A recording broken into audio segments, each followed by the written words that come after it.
తెలుగు రాష్ట్రాల్లో పరువు హత్యలు ఎక్కడో ఒక దగ్గర జరుగుతూనే ఉన్నాయి. ప్రేమ పేరుతో ఒక్కటైతే కులం వేరనో మతం వేరనో తల్లిదండ్రులు వాళ్ళని చూసి ఓర్వలేకపోతున్నారు. కన్న పిల్లలను కూడా చూడట్లేదు. చిన్నప్పటి నుంచి అల్లారు ముద్దుగా పెంచిన సరే కులమత విద్వేషాలు వాళ్ళ కన్న ప్రేమను సైతం కాదని వాళ్ళ ప్రాణాలు తీసేలా సిద్ధమయ్యేలా చేస్తున్నాయి. అలాంటి దారుణ సంఘటనే చిత్తూరు నగరంలో చోటు చేసుకుంది.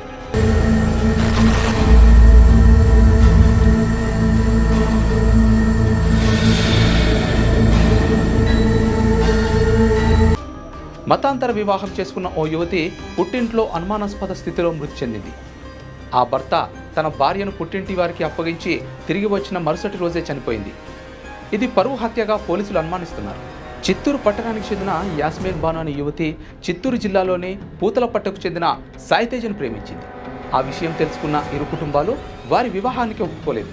దీంతో గత ఫిబ్రవరిలో ఇద్దరు ఇంట్లో నుంచి వెళ్ళిపోయి నెల్లూరులో ప్రేమ వివాహం చేసుకుని అక్కడే నివాసం ఉంటున్నారు.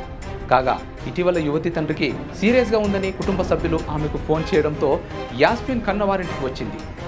అయితే మరుసటి రోజు యాస్మిన్ అనుమానాస్పద రీతిలో మృతి చెందింది. సమాచారం అందుకున్న పోలీసులు విచారణ చేపట్టగా ప్రేమ వివాహం చేసుకుని పరువు తీశావని తండ్రి తిట్టడంతో మనస్తాపం చెంది రాత్రి తన గదిలో ఉరివేసుకుందని ఆమె తల్లి పోలీసులకు స్టేట్మెంట్ ఇచ్చింది. దీంతో పోలీసులు ఆ గదిలో పరిశీలించారు. ఉరివేసుకున్న ఆనవాళ్లు ఏమీ లేకపోవడంతో అనుమానించి యాస్మిన్ తల్లిని సోదరిని అదుపులోకి తీసుకున్నారు. తండ్రితో పాటు పలువురు బంధువులు పరారీలో ఉన్నారు. వారి కోసం గాలిస్తున్నట్లు పోలీసులు చెప్పారు. ఈ కేసును పరువు హత్య కోణంలో దర్యాప్తు చేస్తున్నట్లు తెలిపారు. అయితే విషయం తెలుసుకున్న భర్త తన భార్యను కన్నవారి చంపేసి మార్చిలో శవాన్ని చూపించారంటూ తీవ్రంగా విలపించాడు.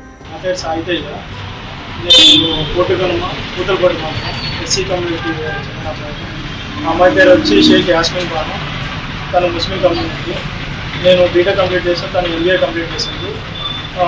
మేము ఇద్దరు 4 years నుంచి ఇష్టపడ్డాము. ఇష్టం కాస్త పెళ్లి వరకు పోయి ఇంట్లో వాళ్ళు పెద్దలు ఒప్పుకోక నెల్లూరుకి వెళ్ళి ఫిబ్రవరి 9th ఇద్దరు పెళ్లి చేసుకున్నాము. తర్వాత 3 రోజుల తర్వాత తిరుపతి డిఎస్పీ సార్ దగ్గరికి వచ్చి సరెండర్ అయ్యాము. సార్ దగ్గరికి వచ్చి అన్నీ మాట్లాడుకొని నీకు మాకు సంబంధం అని చెప్పేసి వాళ్ళ నాన్న చెప్పేసి వెళ్ళిపోయారు. దాన్ని 2వ రోజే మళ్ళీ వాళ్ళ అమ్మ, వాళ్ళ అక్క, వాళ్ళ అన్న వాళ్ళందరూ ఇంటికి వచ్చి అయ్యింది ఏదో అయిపోయిందని చెప్పేసి మళ్ళీ ఇంటికి వచ్చి మాట్లాడారు. రోజు ఫోన్లో మాట్లాడుతూ మాట్లాడి మీ నాన్నకి ఆరోగ్యం వచ్చి చూసుకోవాలి అని చెప్పేసి రోజు మాట్లాడారు. 2 రోజుల క్రితం వాళ్ళ అన్న వచ్చాడు. ఒక 2 గంటల సేపు కూర్చొని తీసుకోపోతాను చెప్పేసి ఫోర్స్ చేసి మాట్లాడితే నేను పంపించాను చెప్పేసి చెప్పాను. ఒకవేళ అలా ఉంటే నేను వచ్చి నేను చూపించుకొని వస్తాను చెప్పేసి ఊరికి వచ్చాను. మార్నింగ్ ఒక 11:30కి వచ్చాను. 11:30కి వచ్చి బీసీఆర్ సర్కిల్ దగ్గర ఆ అమ్మాయిని వాళ్ళ అన్న కారులో పంపించి నేను వెళ్ళాను. ఒక అరగంట తర్వాత వాళ్ళ అన్న ఫోను, వాళ్ళ నాన్న ఫోను అందరూ స్విచ్ ఆఫ్ వచ్చింది. రాగానే వాళ్ళ ఇంటికి వెళ్ళాను. వాళ్ళ ఇంటికి వెళ్ళేసి అడగగానే వాళ్ళ అక్క వచ్చి గవర్నమెంట్ హాస్పిటల్లో ఉంది, వెళ్ళి చూసుకోకపోని చెప్పి చెప్పారు. మేము అప్పటికప్పుడు గవర్నమెంట్ హాస్పిటల్కి వెళ్ళంగానే అక్కడ ఎవరు లేరు. ఎవరో మార్నింగ్ హ్యాంగింగ్ కేసు వచ్చి వెళ్ళిపోయారని చెప్పి చెప్పారు. తర్వాత మళ్ళీ వాళ్ళ ఇంట్లో వాళ్ళకి కాల్ చేసి వాళ్ళు సరిగ్గా రెస్పాండ్ అవ్వలేదు. మళ్ళీ ఏదో చులకనగా మాట్లాడారు. వెళ్ళి మార్చిలో పడింది, వెళ్ళి చూసుకొని చేసుకున్నారు. మళ్ళీ ఆ తర్వాత మార్చి దగ్గరికి వెళ్ళేసరికి ఆ అమ్మాయి ఫోటో చూపించేసరికి ఆ అమ్మాయి మార్నింగ్ చనిపోయింది, మార్చిలో ఉండాలని చెప్పి చెప్పారు. దాని తర్వాత ఇంకో మాది డిఎస్పీ సార్ దగ్గర మాట్లాడాను కాబట్టి డిఎస్పీ సార్ దగ్గరికి వెళ్ళగానే చిత్తూరు సిఐ గారు, ఎస్ఐ గారు వీళ్ళంతా ఫోన్ చేసి మాట్లాడారు. నాకు వచ్చి మాట్లాడండి ఏమైనా చెప్పారు. చిత్తూరు స్థానిక బాలాజీనగర్ చెందిన యాస్మిన్ బాను ఎంబీఏ పూర్తి చేసింది. బీటెక్ చదివిన సాయితేజ్తో కాలేజీ రోజుల్లోనే ఏర్పడిన పరిచయం ప్రేమకు దారితీసింది. ఈ క్రమంలో వారిద్దరూ వివాహానికి సిద్ధమయ్యారు.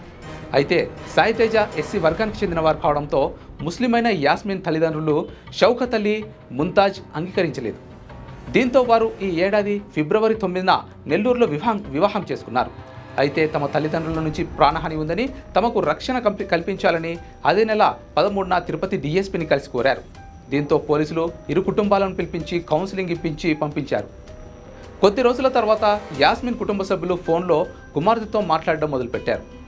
తండ్రి షౌకత్ అలీకి ఆరోగ్యం బాగోలేదని, ఒకసారి వచ్చి చూసి వెళ్లాలని యాస్మిన్ను పదే కోరడంతో ఆదివారం ఉదయం సాయితేజ తన భార్యను తీసుకువచ్చి యాస్మిన్ కన్నవారింట్లో దించి వెళ్ళిపోయాడు. ఆ తర్వాత కాసేపటికే సాయితేజ తన భార్యకు ఫోన్ చేస్తే కలవలేదు. దీంతో అనుమానం వచ్చి నేరుగా వారింటికి వెళ్ళగా యాస్మిన్ ఇంట్లో లేదని, ఆత్మహత్య చేసుకోవడంతో ప్రభుత్వాసుపత్రి మార్చిలో ఉందని సమాధానం చెప్పడంతో ఆసుపత్రికి వెళ్లి భార్య మృతదేహాన్ని చూసి బోరున విలిపించాడు.